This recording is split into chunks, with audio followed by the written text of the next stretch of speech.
Welcome back to the Something in the Wilderness podcast, where we explore each song in Andrew McMahon's career one at a time.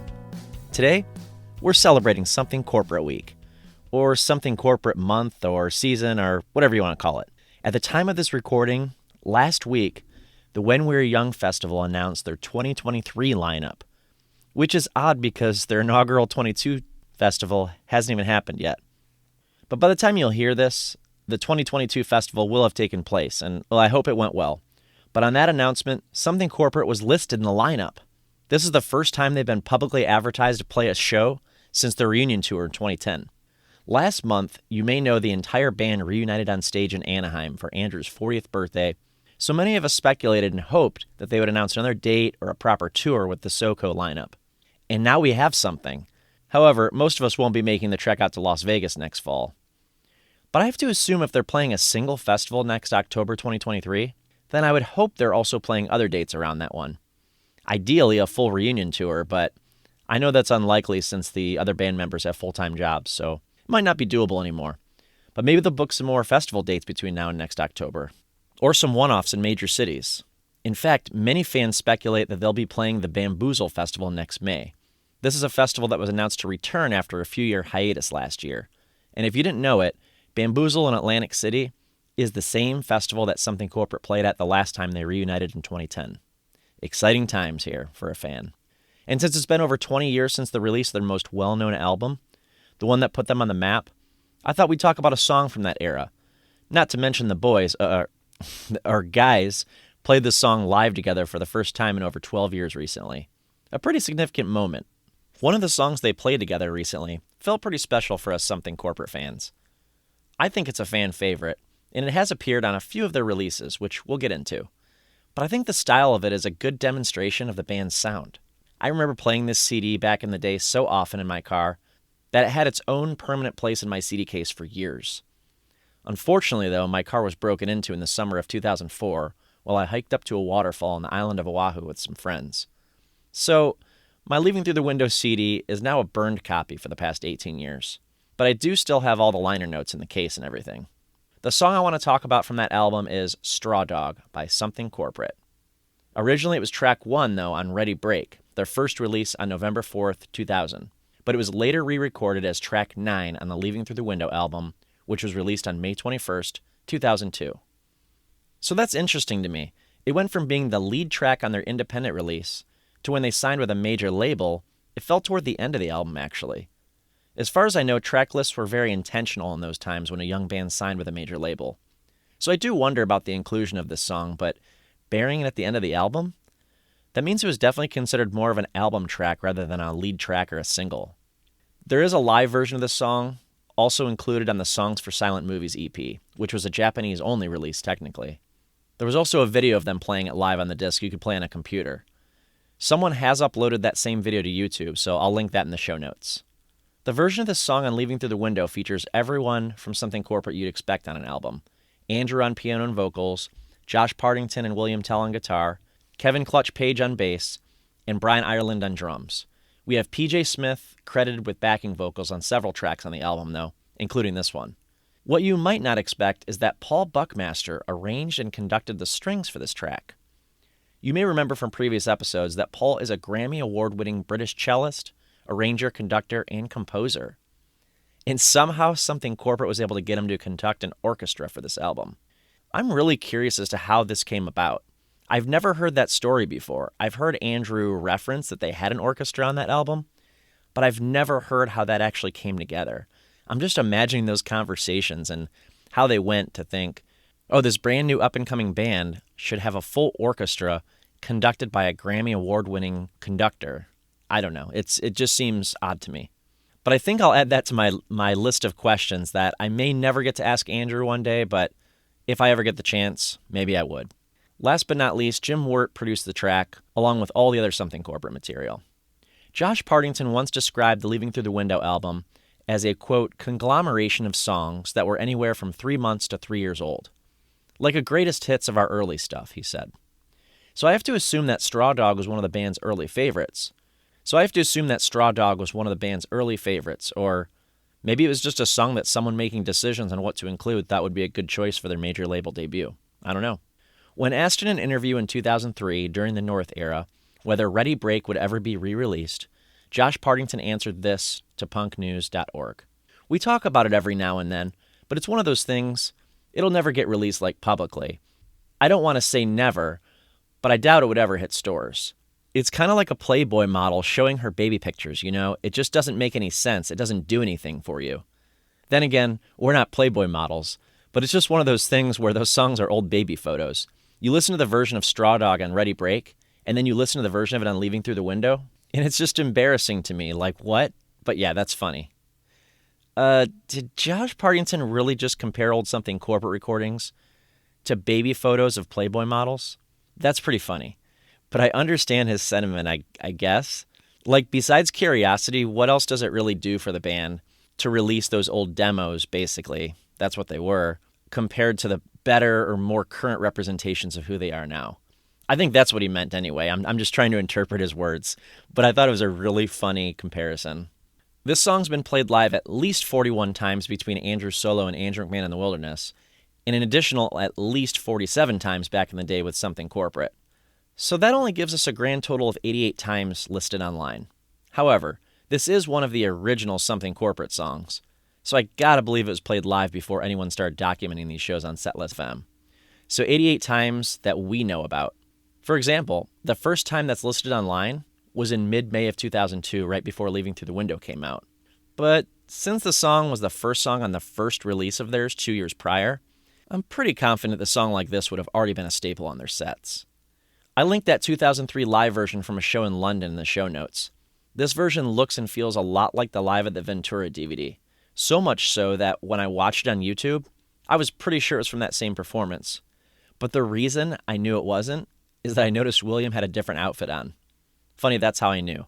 This was also my reminder again that video is included on the Songs for Silent Movies CD. I actually saw this song perform live in January 2005 too. I don't remember specific songs from that show at Clutch Cargo's in Pontiac, Michigan all those years ago, but as with all concerts, I do remember how the show made me feel. I know it was a great show, and I'm sure I went nuts for Straw Dog, because I loved that song at the time like I love it today. But I couldn't even describe to you what it sounded like or anything. I'm assuming it sounded similar to the live version that's in the show notes. Over 2 years ago, Andrew performed this song on the piano for one of his early pandemic Instagram live streams.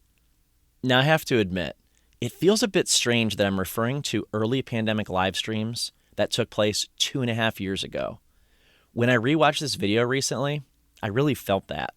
That should feel like forever ago, but in some ways it feels like it was just yesterday.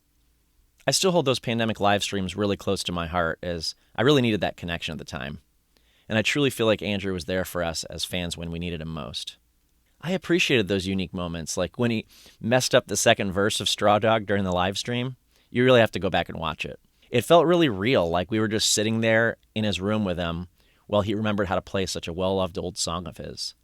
Additionally, Andrews also performed this song twice for his Camp Wilderness patrons, both in September 2021 and again in July 2022. I can only assume that he really enjoys playing the song, or something about it's pretty special to him. As I mentioned earlier, though, the most recent performance of the song was pretty special as well. I think a lot of fans speculated before that concert happened that members of Something Corporate would be on stage in Anaheim for Andrew's 40th birthday in September. But I appreciate that it wasn't advertised as a Something Corporate reunion, and that there were no expectations set. It simply said that he'd have some special guests with him, so I mostly assumed it would be something corporate related, and I think a lot of other people did too. I can't tell you how appreciative I am, though, that a fan recorded the entire performance and put it on YouTube. I've linked that one specific song in the show notes, but I do recommend starting from the beginning of that performance and watching the entire show. I'm thinking those Something Corporate songs are probably a taste of what we have coming in 2023. According to Andrew on his September 2021 Camp Wilderness live stream, the phrase straw dog is a reference to something talked about in a Chinese philosophy book he read a long time ago, presumably in high school, because I think that's when he wrote this. And recently, at the time of that recording, he was rereading the book. In ancient Chinese tradition, the community members would take a figure made of straw out to the street and then burn it or destroy it in some way to symbolize a ritual sacrifice. If you look at various definitions of straw dog, though, you can generalize a phrase to represent what a straw dog is. It's something that was made only to be destroyed, whether it be an idea, a scapegoat, a person or thing to blame for what's wrong. Or in the case of Chinese tradition, a physical object to represent something that needs to be destroyed at that time. Andrew went on to explain that he was obsessed with the Tao Te Ching, I hope I'm pronouncing that right, from Eastern philosophy. He read this paragraph that references these straw dogs, and that they were symbols that were propped up as these important things. So Andrew was inspired to write this song during this what he called stream of consciousness.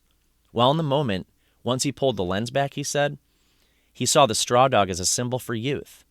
The way he sees it, older generations appear to put youth or younger people in general on a pedestal, prop them up, talking them up, saying things like they're going to be the future of this world.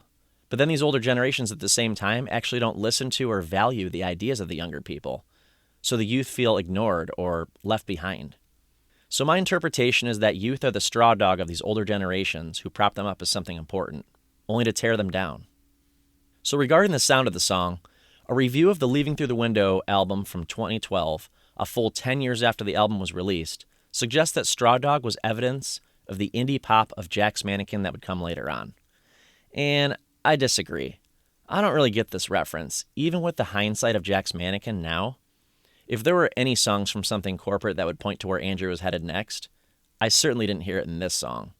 Yeah, the verses are really moody, emo, and ballad-like, but then the chorus comes through with that crunchy guitar. I don't hear any suggestion of the Jack's era in this song, but let me know if you hear something different. I'd be curious. If anything, I think this song's structures were harkening more back to Andrew and Company's influences from grunge music, that notorious quiet loud, but actually closer to post-grunge, really. I think what really helps bring this song to life, though, is the placement on the album and the intro itself.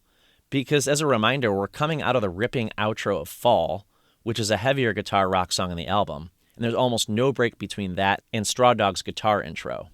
The fact that the verse sounds a bit like a ballad, till we got up to that drum fill halfway through the first verse. By the way, kudos to Brian Ireland on that drum work. I think he really gets some moments to shine on this particular track, that being one of them. Another place is during the instrumental outro toward the end.